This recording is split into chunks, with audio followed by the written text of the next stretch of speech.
Nice. Nice. Make sure my phone's on do not disturb.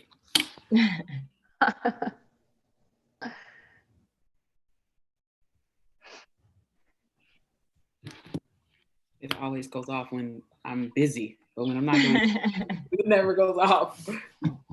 I don't know if you guys watch the news or anything in the morning. I get up pretty early. I usually get up at 5 and I'll watch like Morning Joe on MSNBC and then I'll go for a hike. But you know how everyone's obviously working from home, but you always hear like the dings in the background of someone's phone. I'm like, I haven't figured that part out yet, huh? That makes me feel better because that's definitely happened a few times. Yeah. The Uber professionals are doing it, and it's okay. And we have a grandfather clock in my parents' house, which is where I am right now, and it just goes off at the most inopportune. So, and it's not on because it's old. It doesn't happen on like the 2 p.m. or the 2:15. It just goes when it wants to. I had a company schedule a training last week and my window was open. I was in the middle of this really powerful point, and all of a sudden you hear the landscaping team and the blow. I was like, serious? Can you wait? I had to go close my window. Damn it. I remember not to train on Tuesdays and Thursdays. Yeah, that's funny. You've seen that. I guess, you can't really control your dogs. I mean, what are you going to do too? Is like, I don't have any, right? But I've seen like people, that have like, a couple of big dogs. It's like, hard for them to get them not to bark. Yeah.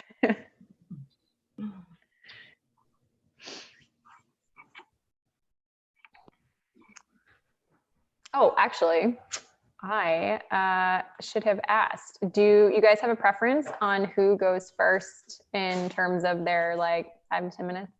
Mm-mm. Heather, you want to rock the mic first? Sure, I'll go first. All right. 2 minutes. And then Kelly also, I don't do an intro on this. So you just dive right into it. Okay, cool. I've got all my housekeeping items, all the things to say. You're a pro. And thank you both again for your willingness to do this. This has just been fantastic. Yeah. I know, I'm really excited. I like to take notes. Sometimes people say things or ask things. I'm gonna go grab my notebook.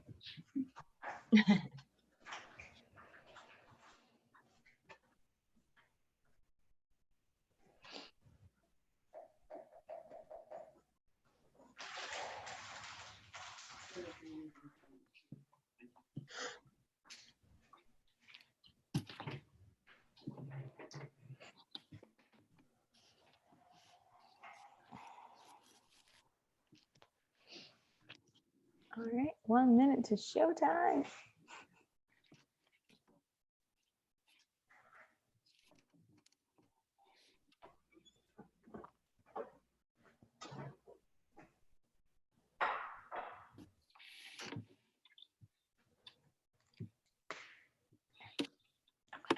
Yeah, perfect, Kelly. Everybody looks great.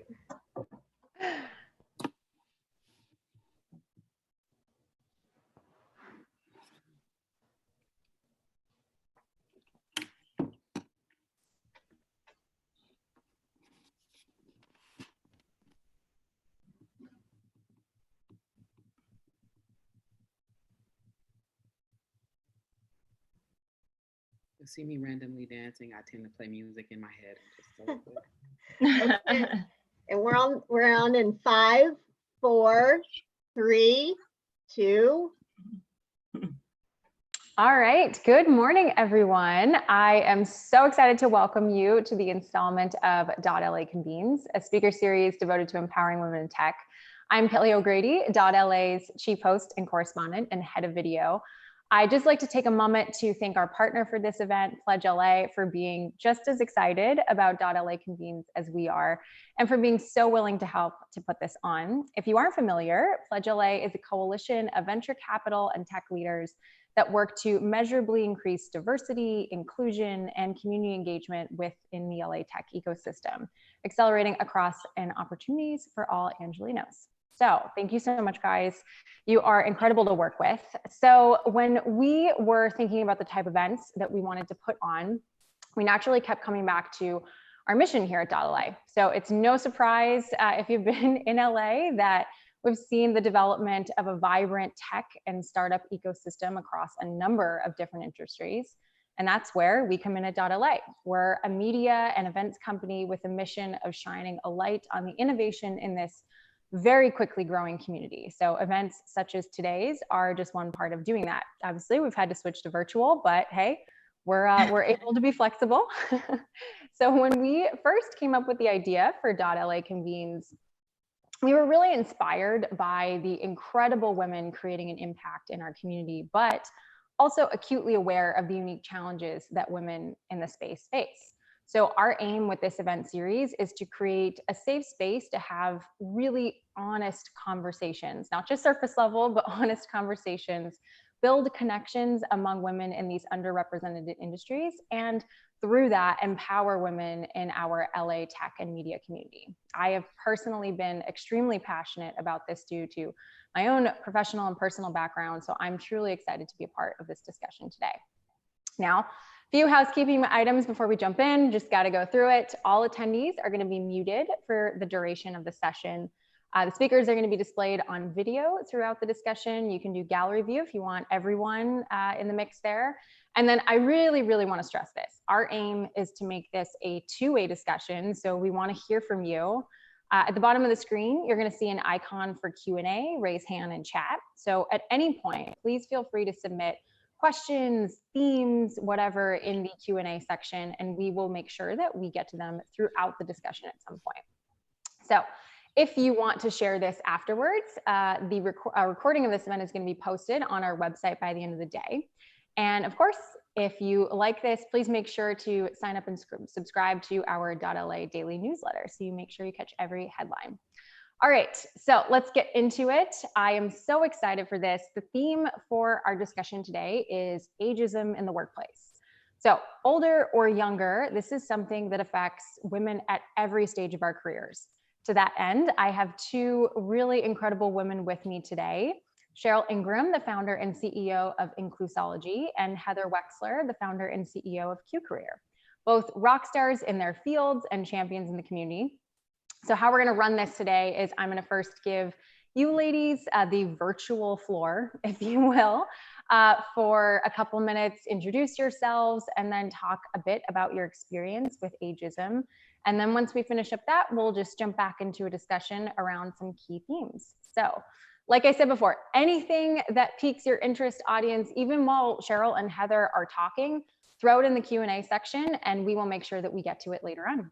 So, Heather, you want to kick us off?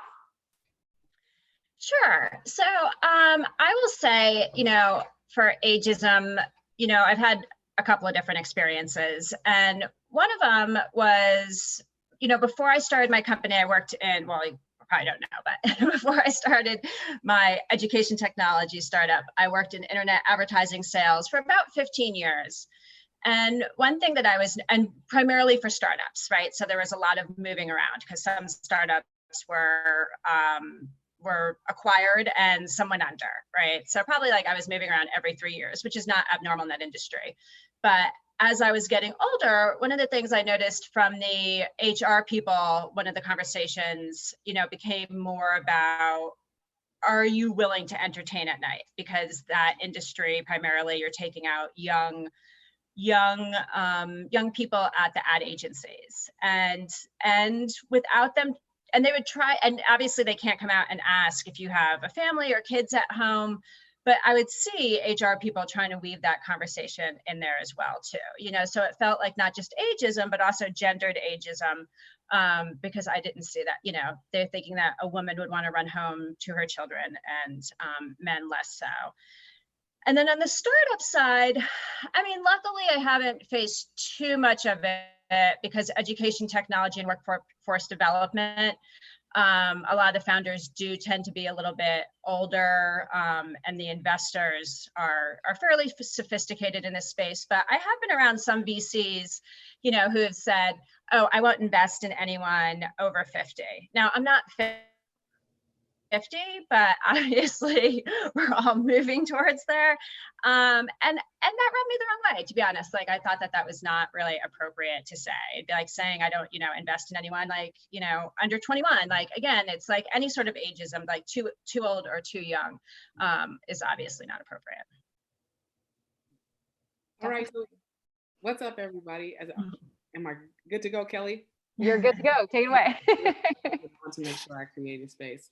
So what's up, everybody? I'm Dr. Cheryl Ingram. I'm the CEO and founder, like Kelly said, of Inclusology, and I'm a subject matter expert in diversity, equity, and inclusion.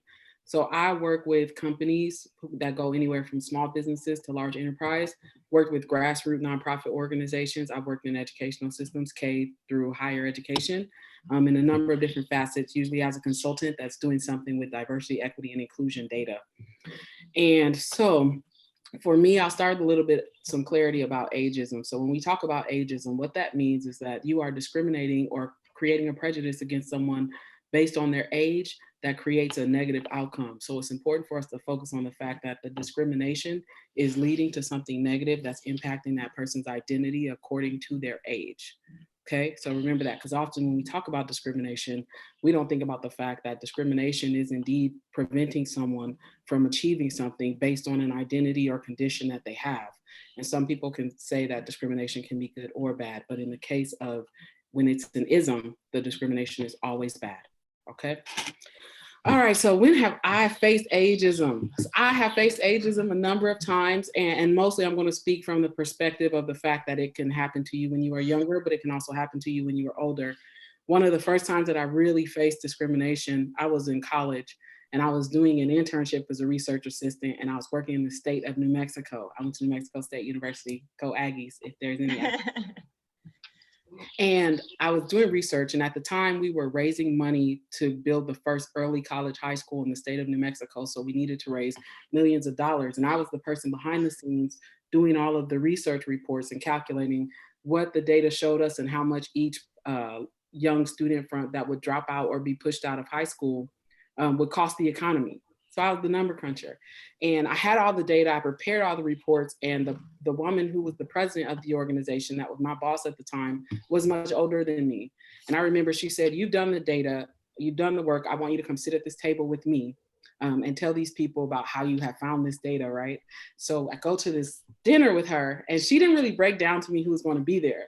So when I walk into the room, it's the superintendent of the schools, it's the governor that's there, it's the major person that's dropping most of the private funding for the project. So I have my research, I have all my data, I pop down at this table, and I am ready to talk.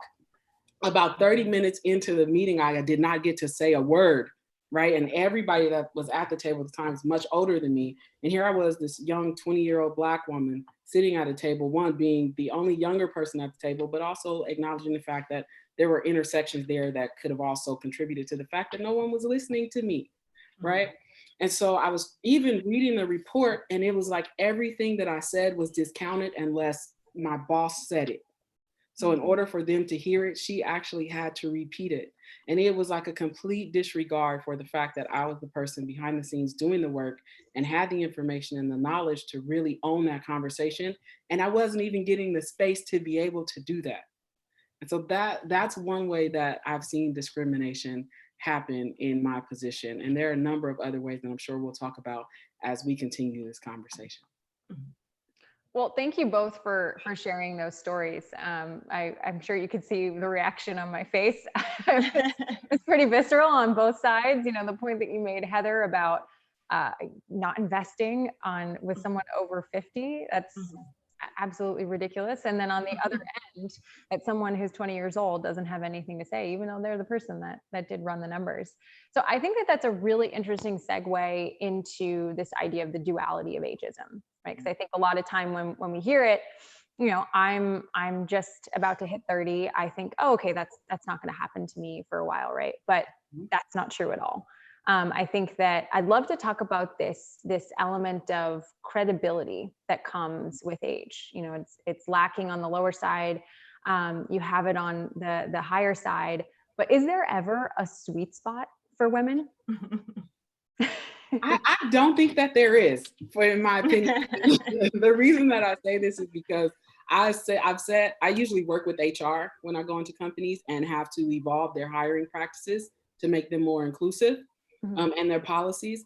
And I'll give an example of like sitting on an interview panels and looking to select candidates to come into the interview process. I remember having to check people's asses. I probably should. Is it okay that I curse on this? I did. Hey, it's fine. I remember having to check people for both sides, right? Because what you said, Kelly, was really important about the duality of it all. And I remember looking in 2013, we were looking to hire someone in a technical position. Well, this man had an engineering degree from 1998. And when people at the table saw that, automatically you've seen all of the biases coming for this human being, saying, well, this person, is tech going to be outdated because it moves so quickly? How are we going to know that what they have to offer is relevant, right? It was like this immediate discrediting of this person because of when they graduated from college, even though they have been in the workforce for years. And then I remember looking at another resume and the person only had a certain level of education, right? And so when they lay like, well, this person graduated from high school 5 years ago, all they have is a bachelor's degree. We should probably look for someone with a graduate degree, which is ageist, because if you're looking at when someone is graduating and comparing that to the level of intellect that they have, you're assigning a date to the level of intelligence that a human being has. And so there's both sides. When you're older, you get discredited. And when you're younger, you can tend to get discredited, or you can be seen as more relevant because it's up and coming. And that's been my experience. Yeah, and I think, going back to, female and the gendered ageism, like you said, is there ever a sweet spot, for women, Kelly? I feel like so many times employers are trying to figure out if a woman has kids, right? And just kind of making the assumption that they're going to go running home or have to help them with homework or, soccer practice. And, not only, I don't think like, do men get that, but it's so funny because then you'll hear people say like, oh, we don't want women leaving the workforce and, their valuable intellect that leaves and the brain drain. And, but then at the same time, like during interviews, I've seen it, so often, where people are trying to figure out like, well, is she going to be, can she travel a lot? Like this job requires a lot of travel and she has kids, right? I mean, at the end of the day, I'm not saying it's, necessarily easy for working mothers, but I mean, people have it figured out, right? Like you're not applying for that job because, you're not going to be able to do it. And back to your point too, Cheryl, there's working in education, there's something out there now called the credential engine. And, one thing that we're always pushing students to do is, if you're going to get a degree, also get a credential, right? I work primarily, my Q career hooks up students to associations, both professional and trade, that have a lot of educational opportunities. And, the great thing about the credential engine is like, you could look at someone's resume and say like, okay, so he, had this one degree in 1998, and it compares those skills. Cause I mean, at the end of the day, we're all going to have to be lifelong learners, right? I mean, we're all going to have to keep getting new credentials because technology is going to keep moving, right? So at the end of the day, it doesn't really matter when you graduated. It more matters like, are you keeping up with the skills that are out there, right? And not like how old you actually are. Yeah, and I think you made a really good point about the credentials, because when you think about ageism, we also have to take into account how much credibility we add to a human being who has degrees versus someone who's been in the workforce for a really long time, right? And so what equates to, for example, if this person's been working for 15 years and they don't have a degree, but they have the experience, we have to be intentional about making sure that we create policies that don't discriminate against people because they don't have degrees. And so I think that can be in correlation to ageism, because if you're holding it against someone because they don't have access or they haven't had access or you don't know what's going on in their lives, that's another form of discrimination that perpetuates ageism in the workplace, even through the hiring and promotion process for employees. And that's not fair. Yeah, I mean, most people that are going to college now are not the traditional age, students age. There's more people almost going to school that are, they call them non-traditional students, right? Although like that population is starting to take off more. And I don't know, people don't always think about that it's a zero-sum game. And, like maybe you went to college, and you had a family issue, or you had a financial issue and you're one credit short, right? Well, then you don't have the degree. Does that mean you didn't get the education for like one degree? Like it really is a zero-sum game, and people don't look at that, as much. Like I worked at a company called Deviant Art based here. It was a startup based here in LA. And for salespeople, I got in the habit of writing down BA required, right? Because that was the habit I was in, and I was the VP of sales. And the HR person, took it off, and I was like, out of curiosity, why'd you take that off? And she's like, the CEO doesn't have a college degree. He didn't go to college. He started the company when he was 19. She's like, so we don't require for any job here a BA, and it was really smart, because again, it's about what you can do, not did you, almost have the money to get a very expensive piece of paper. Right. And on the opposite side of that, even for younger populations now, we see that we used to live in the era of if you go to school, you work hard, you get a degree, you're going to get a good job, right? And then we had this generation where a recession happened, and that wasn't the case. And so what happened is that the world started to evolve in a way where younger students weren't focused so much on, younger people weren't focused so much on going to college anymore. They're going directly into work, doing internships through large tech companies or large companies, and starting to gain experience in other ways to create alternative avenues to employment.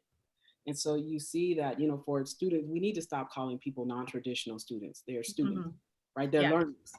And so you think about those things, and you get this pathway where we've labeled these people non-traditional, and then you get this pathway where we discriminate based on education for people going directly into the workforce, especially like you said earlier, Heather, you have circumstances where you needed to take care of family and you need money now.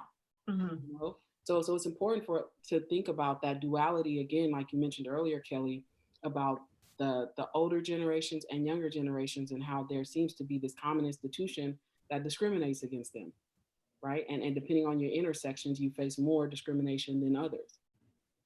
Yeah, I think that's this question of education is really interesting. And I'd like to expand it a little bit to also the learning opportunities when you're at a company too, right? Because I think sometimes it also happens again. I've been in a position myself where, okay, you need a couple more years of experience before we can invest in some of the company trainings or grad school trainings, that maybe companies pay for.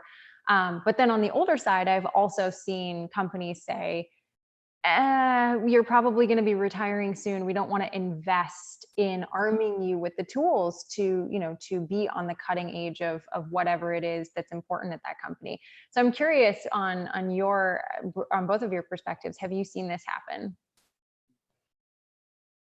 Did Heather freeze? Heather, are you here? There you are. No. Heather, can you hear us? Oh.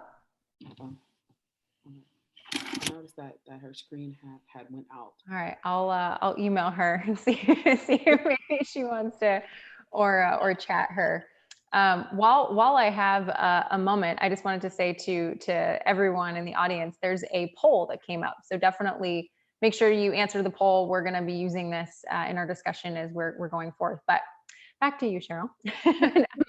Last part, Kelly, I want to make sure I answer your question in its entirety. Perfect. Can you repeat the last part of your question, Kelly? I want to make sure I answer. Oh, sorry about that. Yeah, sure. So I'm curious if you've seen learning opportunities also at different companies be affected by ageism. Both on the younger side, but on the older side, maybe some companies not wanting to invest in someone that's older because, hey, they're probably going to retire soon. Well, I've seen that. We see that happen so often in companies. Especially when it comes to learning opportunities and learning and development, or professional development, if that's what you call it in your company. Well, I remember because we worked in a company once, Kelly, where they did roles, goals, and achievements. They're called RGAs. And so it's like a professional development plan that says, Where do you want to be short term and where do you want to be long term? And I remember sitting at a table and having a conversation during a succession planning where someone said that someone's goals were too ambitious for where they are, like for their age, right? So this person was 26 at the time, and they said in their goals, in 3 to 5 years, I want to be a CEO. And what kind of professional development can we create in order to get me to that space? And they had all these things listed out. And the head of the person at the table, the head person at the table said, that's too ambitious. You're 26 years old. You don't need to worry about being a CEO. And I was like, wait a minute, because people start companies as young as 15, 16 years of age, if not even younger. So who are we to say that because of this age, this person's age, their goals are too ambitious, right? And then on the opposite side of that, I've seen it where people who are older have professional learning or professional development plans that want to learn something new. And someone says, well, you don't need that skill. Like, you're not going to be in the workplace much longer. Like, why do you need that new skill if you plan on retiring in 5 to 10 years? And these are debates that we've had with HR companies about why they need to invest in their employees. Yeah, I think that's so interesting. Heather, welcome back. To catch you up. Catch you up. We're talking, we're taking this piece on education and now expanding it to how ageism impacts the learning opportunities within a company. So I'd love to get your perspective on that. But to just riff off of what you were saying, Cheryl, I think it increases that duality of the ages. I mean, if you're someone that's older that doesn't have the opportunity to learn the latest software or be trained in the latest marketing techniques on social media or something, you are even going to be more ostracized as, oh, you're out of date, you're not able to create value. So it's this chicken and egg problem. But I'd be curious to hear your thoughts, Heather. Yeah, so one thing that we're seeing, so one product we started working on right before COVID that we're going to probably put on hold for a little bit was actually an apprenticeship model. So what we were hearing from a lot of people was that students are not graduating college with the right skills. And we're like, okay. So, the apprenticeship model, when you used to think about it, like, okay, like plumbing and electricians, cybersecurity has become a very hot apprenticeship, especially there's a whole like apprenticeship youth initiative right now. The company is actually based out of LA, but it's for basically like 16 to 18-year-olds looking to go into cybersecurity. And to that end, colleges just can't keep up with that level of technology. That level of technology is moving so fast that colleges aren't going to be able to keep up with with some of that stuff, right? So those skills are going to need to be taught outside of school.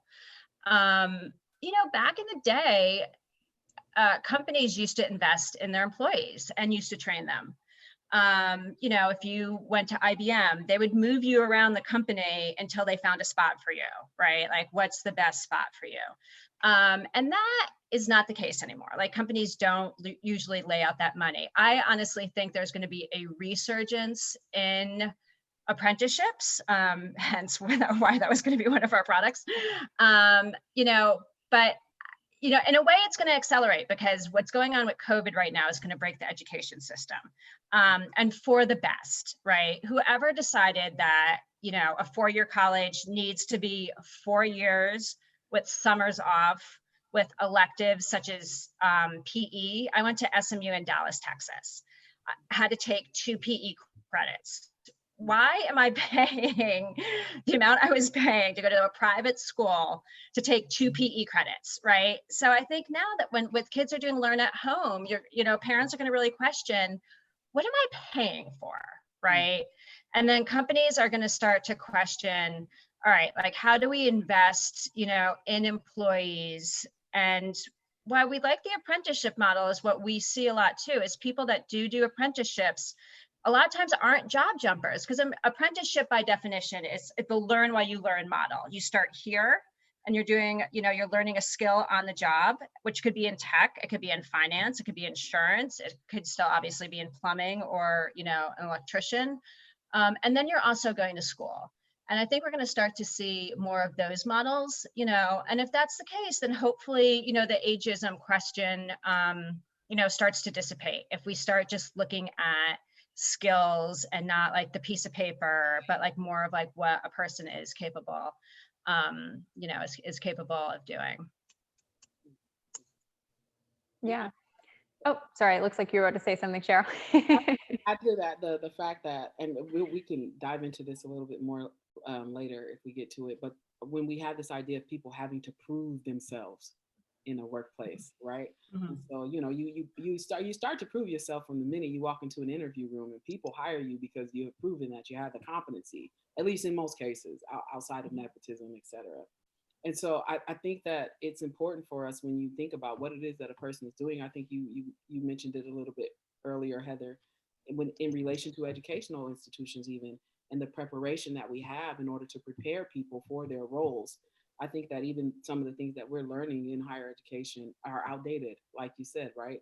And we're not keeping it up quickly enough because we haven't built the systems yet to be able to evolve fast in higher education.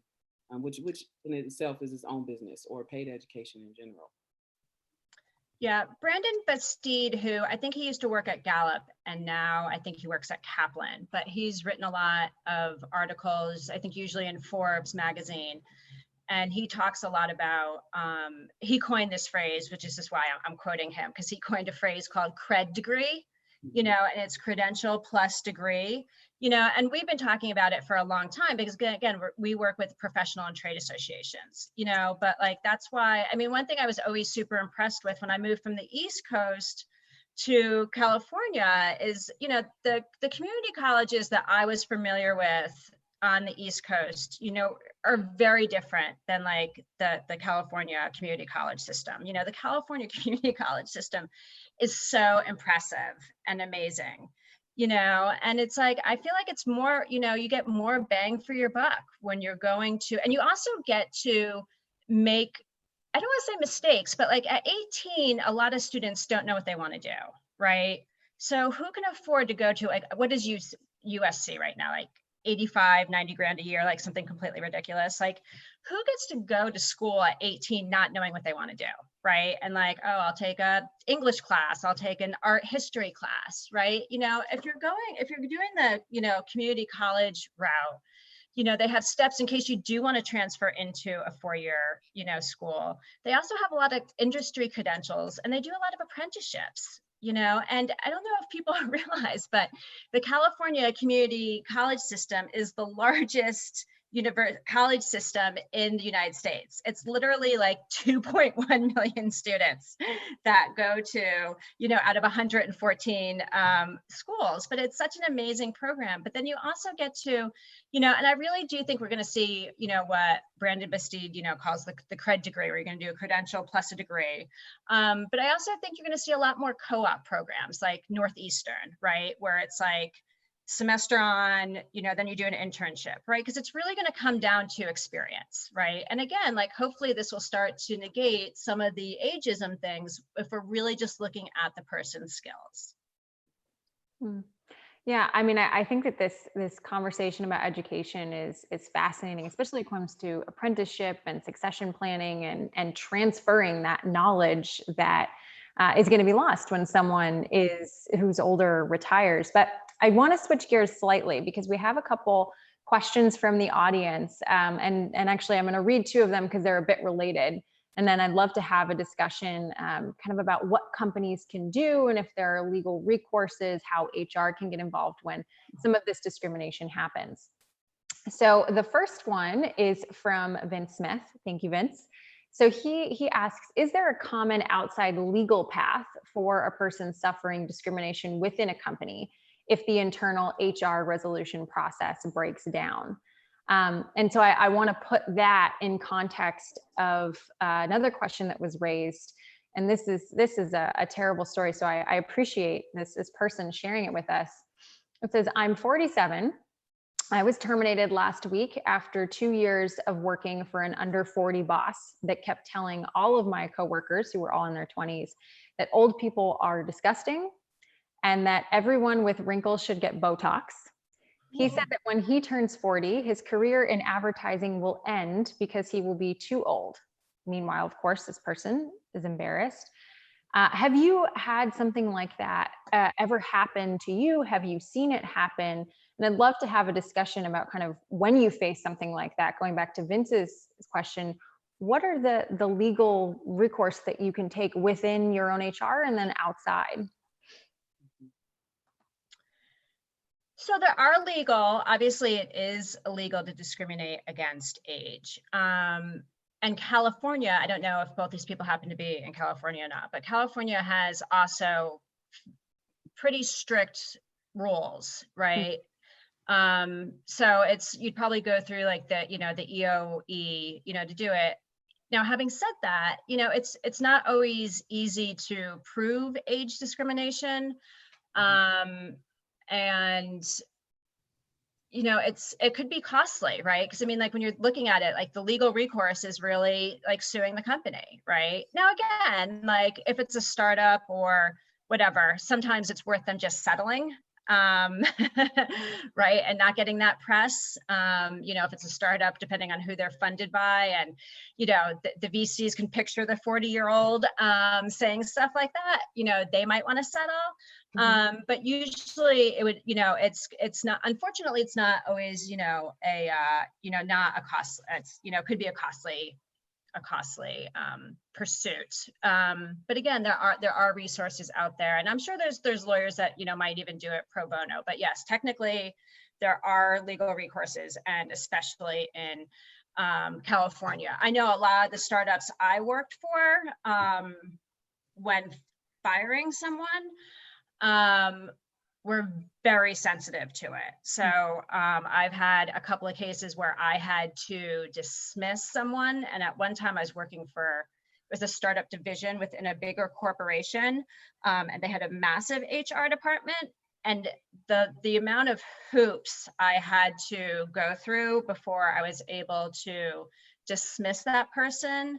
And again, it was set up to protect, probably me as a manager, but also, the company. But I basically, in order to dismiss them, had to do, performance-based review. Like I had to basically put them on warning.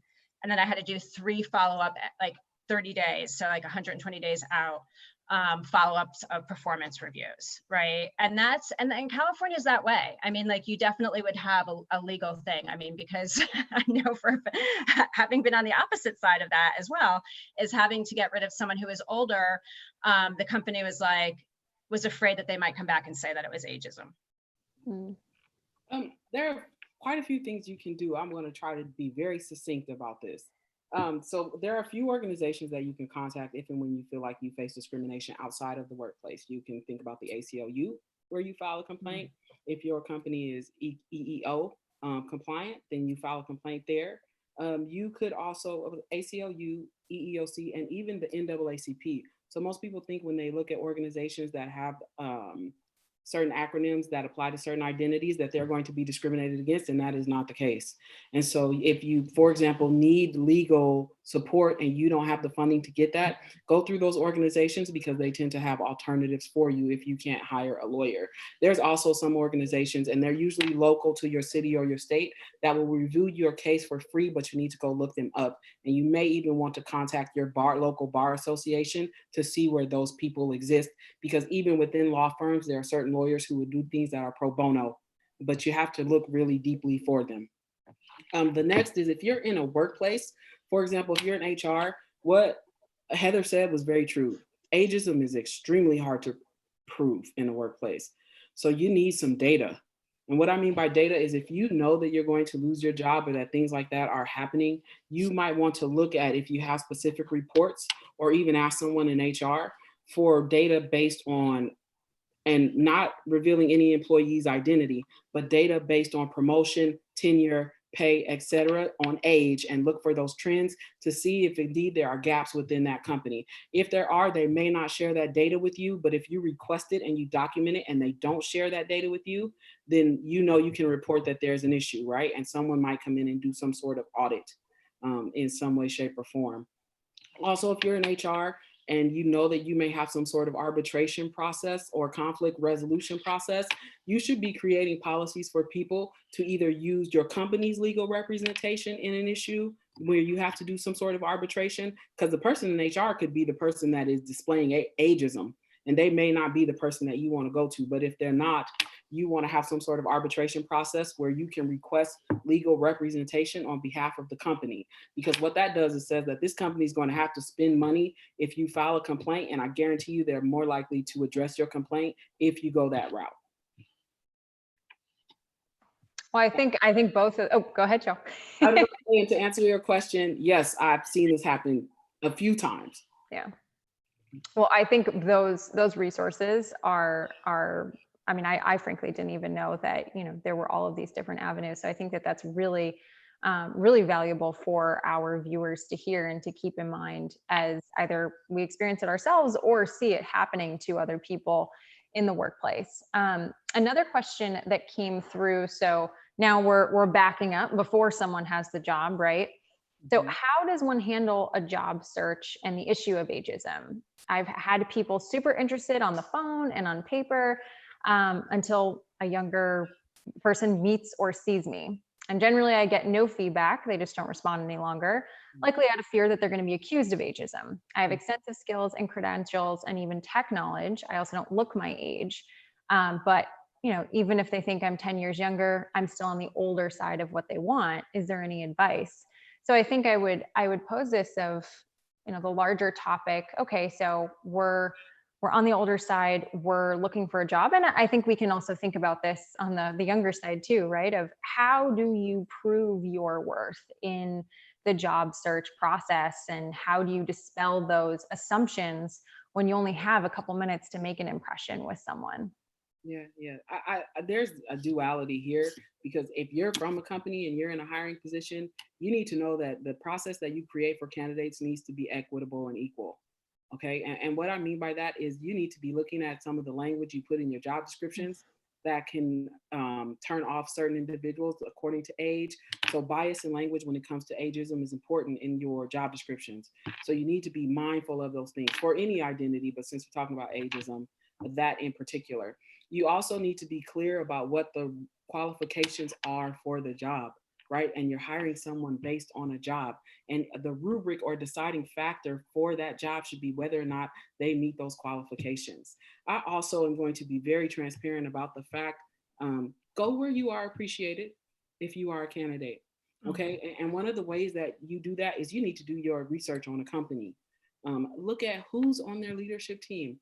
What do they look like? What kind of trends do you see, right? Look at the programs that they have to support diversity, equity, and inclusion in the workplace, because those things will start to matter. What's that company's core value and mission, right? And how do they show up and actually support it? Are they living it daily? Every company now has a digital footprint. Go walk in that footprint. I would say,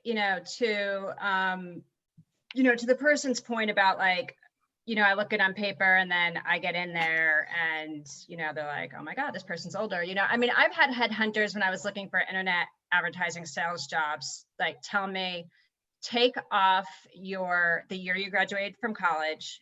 And, and again, like I've been in the workforce a lot. I had a lot of jobs. Like my resume was 3, pages long. They're like, take off the year you graduated and but again, to the person who's asking the question, that doesn't help once you get in there and the person sees clearly how old you are. It doesn't matter if you look young or not, right? So how can you turn that around, and to Cheryl's point, like if you're, I mean, a lot of people are losing their job right now, right?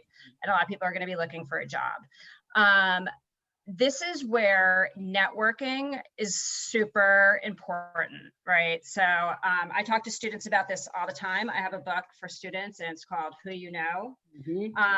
And, social capital is very important, right? And and the women I mentor and the women I speak to, I talk to about this to them all the time, because men are usually good at networking because they see it as climbing the corporate ladder. And oftentimes women are not, because for them, it has to be a genuine experience, right? And again, mentoring is a two-way street, so it can be a genuine experience, right? Most people don't want to go out and just either like find a mentor or a network, but to Cheryl's point about going where you're appreciated, most people get jobs by who they know, right? So, I mean, really one of the ways to combat, ageism sometimes is you have a friend that walks in your resume, right? So, I mean, what you have to be doing is always, especially when you have a job, like always act as if it could, the next day you could be fired. Like you always have to be. Now, for the people who are unemployed right now, it's reaching out to old contacts sometimes, just, reconnecting. It's, taking some classes, online. I mean, there's so many great, back to like the cred degree and lifelong learning. There's so many things now that you could take where you get like the badge that you could put on your, LinkedIn, so I think also showing, that you're, I mean, one advice I would maybe give too is like if you're getting that vibe in that interview that like they think I'm too old, right? I mean, highlight why your experience and age is important. Like I am a team player and I am willing to like mentor and bring up, and this is what I have that only experience will give to me. It's really about flipping that script a little bit. Now, again, like it might not always work, right? I mean, if it's like, I see this in startups, if it's like some startup where the kids are looking to play, beer pong or, whatever, it is, it's going to be what it's going to be, unfortunately, but using your skills, I mean, one thing that we're seeing with associations right now, a lot of people that work at associations tend to be a little bit older and have been in those positions for a very long time. A third of associations, so there's over 100,000 associations. A third of them are based in DC because a lot of them have lobbying arms. What we're seeing from our clients right now is a little bit of a panic because they're afraid that, after this pandemic is either done or people are ready to come back, that some of the older people might just retire, right? If they have enough money, that there might be like, like I'm not going to come back, right? So their panic is like, oh my gosh, I'm going to lose all this institutional knowledge about like how to lobby. And, so there is a flip side to that too, depending on what the career is. If it's tech related, you have to prove that the latest, greatest coding and technologies that are out there, but if it's sometimes around lobbying and stuff, like age there tends to be a benefit, right? And people, but again, like to flip side of, Cheryl's thing, it's like, then they might see someone as too young. So it's really going to always be about highlighting why you're the best candidate, with the skills that you have. But it's hard, I mean, let's face facts. Like we're talking about this because they're like, people do discriminate, but, looking for mentors and other people that are older, right? Because I can guarantee you that everyone who is older, has definitely faced it, so asking them how they've dealt with it. And I want to add two very quick things. The first one is that remember, an interview is a two-way conversation. And so don't be afraid to ask questions around ageism if you need to, right? So what's the average age of a person who works in your company? What's the average age of leaders in your company? Like things like that, you can send to interview committees ahead of time so that they have that information ready to answer for you by the time you get into the interview. So when you get that message, you say, hey, here's a time I can interview. Here's some questions that I have for the panel that they may need to prepare before I get in the room. Another thing is that I want to address about what Heather said about women and networking. And also we talk about women and men. I want to be cognizant of the fact that we haven't mentioned non-gender binary populations in this conversation. But from a woman's perspective who is in a startup, who is doing fundraising, sometimes it's hard for us to network because we've been traumatized by network experiences. So we have to be mindful of the fact when we're speaking about communication opportunities that marginalized populations, whether it's women, whether it's people of color, LGBTQIA+ populations, et cetera, tend to have negative experiences that make them hesitant to go to networking because most of the people you are usually looking for to hire you or asking for a favor don't tend to share in the common identities that you have, especially if they're in powerful positions. If you're going into a large company and you look at a leadership team, most of them tend not to be us unless we founded that company. Or we are the CEO of that company. So just be mindful of those things as well as you move through the world and attempt to find employment. Yeah, there's so much I want to respond to there. You both just made some really excellent points. But also want to get to some other things that we want to talk about. But I think that is a really good point that I'm going to take with me personally, just doing the homework, doing the research. What is it that these companies are promoting on their digital footprint? You know, am I going to be wanted there? Am I going to fit in there? And what you, Heather, said, like proving that whether it's my experiences that I've had being on the younger side, or as we mature in our careers, how that can be a positive. I think that's a really salient point to take away. So Cheryl, I feel like you were just reading my mind here of where I wanted to go with the conversation. So I love, even virtually, we can do this. So we started talking about networking, and one of the questions that we asked the audience is, let's see, I have it here on my phone. Is there more women can do to support one another in the workplace, right? A whopping 100% said yes. So, you know, I think that really ties in well to this idea of networking and finding mentors. And so I kind of want to complicate this conversation that we're having around ageism a little bit. I know you wanted to get to the show. With how, you know, how women interact with each other, whether it's women of the same age, whether it's older women with younger women, and kind of all the things that we can get into there. And one question, and then I will hand the floor over to you, that was mentioned by one of our viewers is 100% of respondents said that there is more women can do to support one another in the workplace. What specific actions can a woman take today to support others? And what action can a man take today to support in a way that it's not patronizing? Yes. Oh, that's such a powerful question. I want to look that into the camera when I say this. Women, stop being mean to one another in the workplace, okay? And you have to realize that sometimes we get so traumatized by the fact that we've had to fight to get to leadership positions that we exhibit the same behaviors that cause us to fight in the first place and project those onto other women. You have got to stop doing that. And I think that there are women who are in powerful positions, and we have this thing, I'm in a group that we talk about sending the elevator back down, right? When you make it to a powerful position, or even if you're all on the bottom floor, how do you build an alliance and push one another up? And when you get there, you reach that back down and bring the other person up.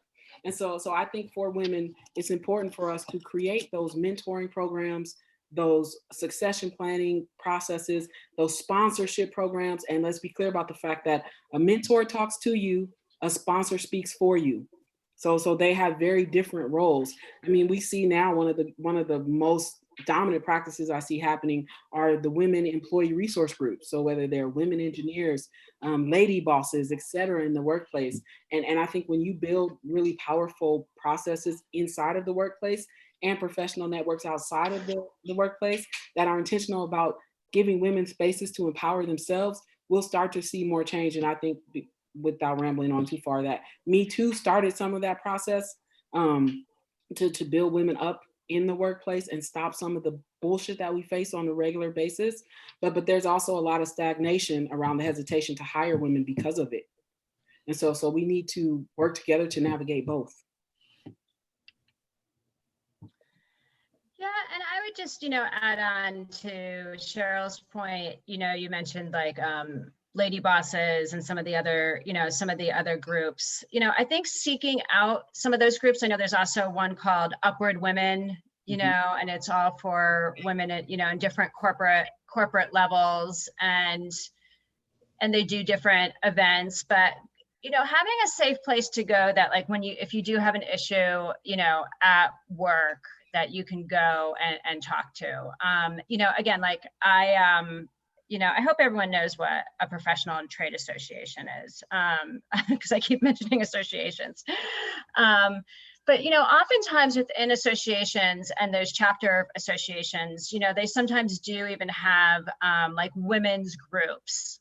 And we were doing an interview with a woman who worked for a metal association, and she was a flight test engineer at Northrop Grumman, right? So obviously, defense contracting, very male. That type of engineering, very male. Northrop Grumman, very male. And how she used her association was that when she was getting a promotion, and it wasn't something that aligned initially with her skill set.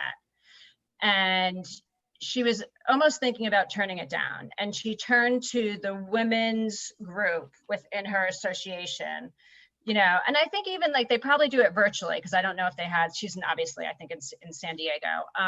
But I think that, you know, for that women's group, they probably do this, probably do Zoom. And, you know, she was saying like, I don't think I'm really qualified for this promotion. And, you know, the women in that group is like, do you think any male would say that? You know, it's like men would be like, thanks for the promotion and the money, you know. And again, it's like your employer, you know, thinks that they could either groom you, or you have enough skill set and talent, you know, to grow in that position. But she was saying how the women within that group talked her into it, right? So finding those groups, because again, like she could maybe talk to her friends about it, right? But again, what she was doing, you know, with metals and engineering is so niche that she needed to find other women, you know, that have that experience, you know. So seeking out, like there's a lot of really amazing resources out there, but you have to do the work sometimes to find those. Yeah, and this is a kind of a different perspective, but women, find your authentic selves. When you find your authenticity and you stand strong in who you are, that's a hell of a journey, one, to do, especially if you've been in a space where you've been oppressed most of your life, especially in the workplace. But when you get to a space when you start to discover that, there's this organic confidence that starts to come that allows you to speak your truth and stand up for other women and go where you are appreciated. I remember working with an HR director, and one of the things that we found is that women managers were also just as likely as male managers to offer other women lower salaries when they came into the workplace or even during promotion. And so on the opposite side of that, if you're not a candidate and you're a person doing the hiring, make sure that you're checking your policies in the workplace to exhibit equality and equity for feminine candidates when they come through the job application process. You should be doing that for everybody. But because we're talking about women and ageism in particular, you have to make sure that you have processes in place to promote equal hiring processes. Because if you don't, you won't get to equitable outcomes, or you won't get to equal outcomes if you don't have equitable hiring processes. Yeah, I mean, I could talk about this topic for ages. And I want to go back to something that you had said, Cheryl, about how women need to be, you know, not tearing each other down, not doing this queen bee effect of killing off everyone else. And there's a question that came from one of our audience members, and then I'm going to put into context of a story that I experienced. So Me Too movement has done some really great things for women, I think, but it's also, I think, as you both touched on, it's alienated a large portion of the population, that being men. And I had an experience where I was having a discussion with a male manager, previous company, not dot.LA. dot.LA is amazing. Previous company of mine. And, you know, he expressed concern about not wanting to mentor young women, not wanting to be in a position where he had to have a closed door conversation with a woman because he was just afraid. And he was just such a wonderful supporter of women, but just so afraid of what was happening and the assumptions that would be made. I think it dovetails nicely into a question that I'd love, and it'll probably be our last question, but one of our viewers had, you know, have you seen a general improvement in inclusivity with these movements, you know, or has it made things a little bit more tough in the workplace? Both. It's not like one's doing real well and the other is terrible. I've seen some places where, let me be clear, first, people have to be willing to stand up and face it and change. If you're unwilling, then you tend to be on the side of the polarity where there's more negative outcomes. But if you are willing, you have to approach willingness with humility. And what I mean is that if you are in the space where you are seen as the oppressor to a certain population, for example, men to women and non-gender binary populations in the workplace, you have to be willing to understand that there's a learning curve into your allyship, right? And so we have to do a better job within companies of educating people about how to be better allies in the face of different isms. And particularly when it comes to ageism for women, men, you have to learn how to be better allies. And women, we have to learn more about strategic advocacy in the workplace. And let me be clear, allyship means that you are supporting an identity that you don't have in common with that person. So you don't have a common identity and you are supporting their cause because they've been discriminated against. And then an advocate is a person who is actually a member of that group who is fighting for the right of that group to be treated fairly.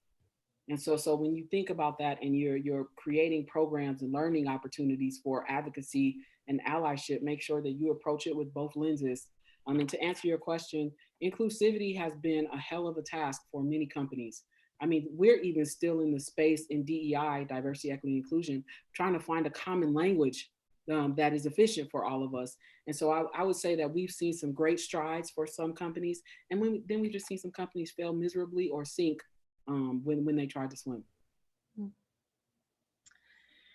Yeah, and I mean, you know, from startups, you still hear sometimes like, well, I don't know anyone that fits, you know, like they give an excuse about the diversity, you know, aspect of things. And we've seen it here in LA. Like I've seen a couple of companies recently get written about that, about having like the bro culture, right? And it's unfortunate.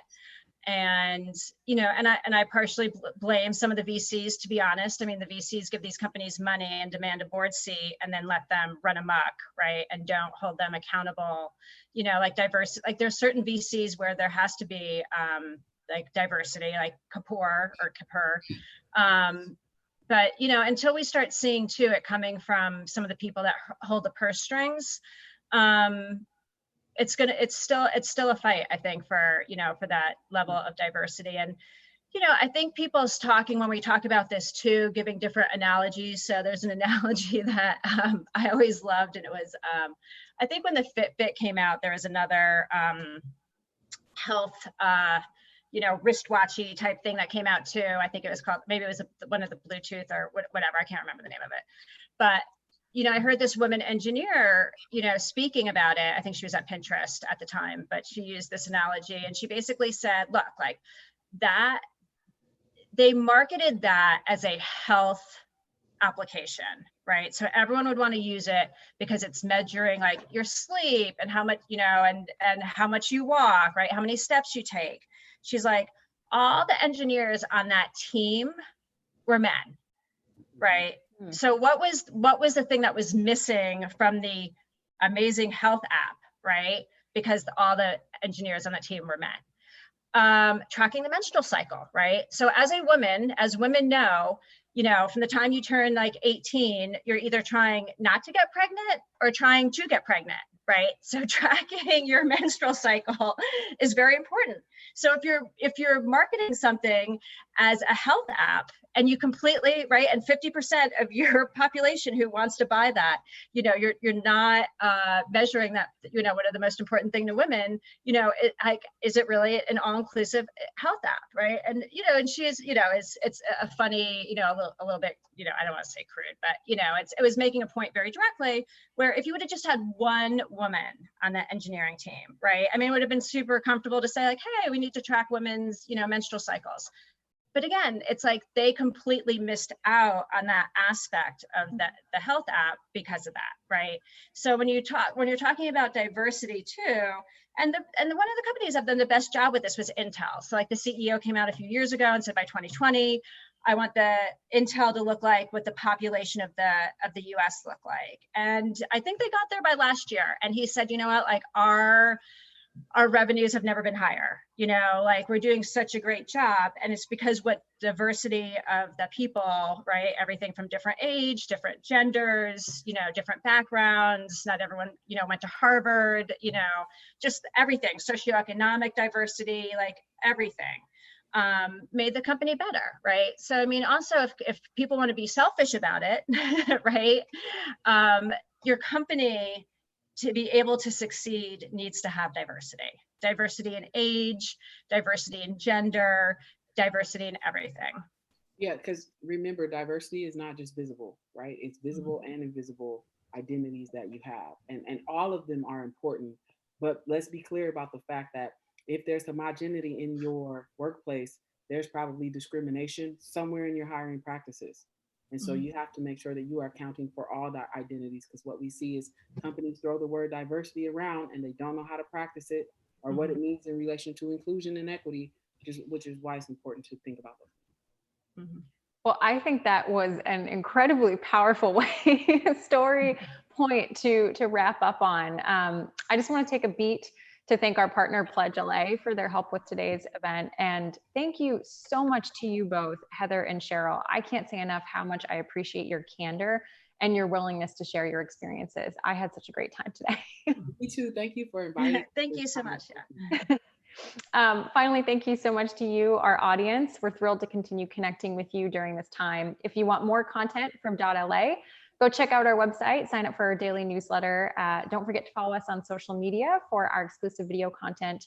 And finally, we have more events for you. We hold .LA Convenes every other Thursday, but every Tuesday we hold a strategy session. We're going to be focusing on cybersecurity this week. We also run virtual pitch showcases on the Thursdays that we don't hold .LA Convenes, and our next one will be next week on e-commerce. For more info, sign up for either of those, check out our website. So thank you again so much. Stay safe. And thank you, ladies, for this really, really impactful discussion. Absolutely. Thank you all.